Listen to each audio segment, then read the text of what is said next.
on a déniché une pépite qui nous permet de lier les loisirs et le travail. Elle s'appelle Desk and Breakfast.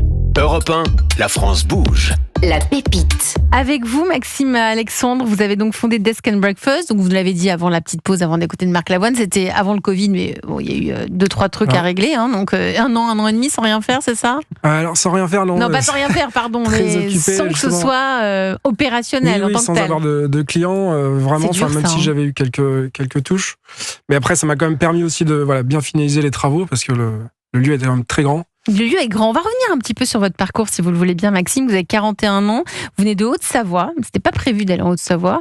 Vous avez fait des études dans l'informatique, vous avez baigné dans l'univers des startups. Tout en travaillant, vous avez énormément voyagé. Et puis, on peut le dire comme ça, si vous me le permettez, vous êtes un touche-à-tout puisque vous avez été entrepreneur. Vous avez même ouvert une crêperie à Taïwan. Donc ça, oui, c'est un parcours de vie un petit peu spécial, mais j'ai beaucoup voyagé et du coup... je me suis dit pourquoi pas. Après, j'ai rencontré quelqu'un qui avait cette idée aussi de créer une crêperie. On l'a fondée ensemble et elle existe toujours. Donc mais en tant qu'entrepreneur, on a toujours plein d'idées. J'en ai toujours plein. Et donc, c'est ça qui est très chouette. L'idée a commencé de la start-up pour laquelle vous êtes ce soir dans la France Bouge sur Europe 1. Elle a commencé à germer au Canada. Vous vous êtes aperçu que vous arriviez mieux à travailler dans un environnement calme. Vous faisiez quoi au Canada ? Vous étiez dans le cadre du travail ? Alors, ouais, en fait, c'est un peu dans tous mes voyages. Il y a eu le Canada, l'Amérique du Sud et il y a aussi l'Australie. C'est là où, en fait, j'ai commencé à télétravailler. Vous travaillez pour le guide du routard ou... Après, je pourrais, j'adore voyager. Je pourrais en écrire. Mais en fait, l'idée, c'est du coup, comme j'étais beaucoup dans l'informatique, en fait, j'ai réalisé que être dans un cadre nature, un peu déconnecté, finalement, on travaillait beaucoup plus efficacement. C'est ce qu'on appelle entre nous être dans le flow. Et le flow, c'est cet état de hyper concentration où finalement, on est hyper concentré et hyper affectif. Et je me suis dit, c'est quelque chose qui est quand même hyper intéressant parce qu'en plus, du coup, on travaille moins dans sa journée pour en profiter plus. On est plus efficace. Plus efficace. Ouais, on a tous fait cette constatation. Oui, c'est vrai. Souvent, quand on est en télétravail, c'est vrai qu'on qu'est-ce qu'on est efficace, qu'est-ce qu'on bosse bien. C'est ça. Parce qu'on est moins dissipé. Donc, au lieu de revenir à Paris, vous allez en Haute-Savoie. Voilà, je voulais quitter Paris...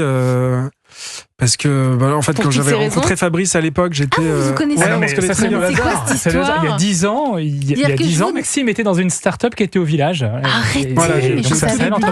Moi non plus, je savais pas. Mais vous l'avez su quand ? Là, en étudiant le dossier, j'ai vu que c'était Maxime qui avait monté cette boîte. Et vous vous souvenez de Maxime ? Bien sûr. Je me souviens de tous mes entrepreneurs. Alors donc, il y a 10 ans, au lieu d'aller à Paris, vous allez en Haute-Savoie. Vous contactez le village BCA de Paris ou de Haute-Savoie ? Alors non, en fait, c'est plutôt... J'étais associé dans une start-up à Paris. En fait, j'ai beaucoup bossé dans les start-up à Paris, dans le monde du web. Et à un moment, du coup, j'aime bien faire des longues pauses. Vraiment, de faire des longues pauses de voyage, parce que c'est vraiment très, très enrichissant. Et du coup, c'est pendant cette pause au Canada où je me suis dit, je veux quitter Paris parce qu'il y a trop de bruit, Voilà, et du coup, je vais aller monter... On dit souvent ça aussi, Benjamin. Voilà, et du coup, je l'ai fait, je suis parti, je connaissais personne en Haute-Savoie. En fait, j'ai choisi la Haute-Savoie parce que c'est vraiment l'endroit en France, je voulais rester en France, où vraiment, le cadre naturel est vraiment incroyable. Les montagnes, c'est quand même un jeu de... nature et de randonnée, etc., de nature qui sont très, très, très forts. Et donc, j'ai choisi la Haute-Savoie pour monter ce projet où je me suis dit, je veux créer un lieu et partager cette expérience, effectivement, de productivité. Me dire, moi, si ça marche pour moi, ça peut marcher pour d'autres, donc autant proposer ce concept à d'autres. Donc, vous avez décidé de créer cette entreprise, cette start-up, changer de méthode de travail grâce à un changement de cadre de son environnement.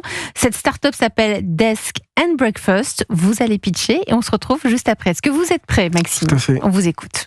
Donc, Desk and Breakfast, c'est un chalet en Haute-Savoie à 850 mètres d'altitude, dédié aux entreprises, aux startups et aux groupes qui offrent la possibilité de venir travailler et de collaborer ensemble dans un cadre hyper convivial, nature et inspirant.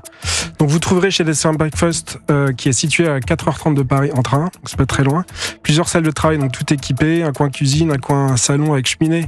Quand il neige, c'est quand même très sympa. 5 chambres avec salle de bain tout confort, ainsi que des extérieurs qui donnent sur la forêt, en pleine forêt. Donc vous avez 260 mètres carrés qui vous sont dédiés, entièrement rénovés, jusqu'à 15 personnes maximum.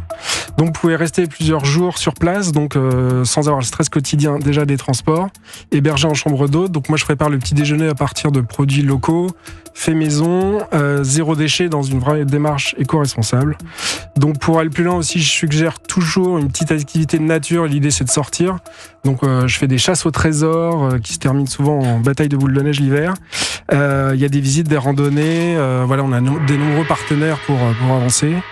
Et mes clients sont les petites entreprises, les responsables d'équipe, les coachs aussi beaucoup qui viennent amener leurs clients dans un cadre atypique, les startups et tous les digital nomades. Voilà, donc en conclusion, c'est un peu le lieu idéal pour s'échapper, vivre une expérience authentique, prendre du recul, travailler en équipe à la montagne. Voilà, dans un cadre magique. Ça a l'air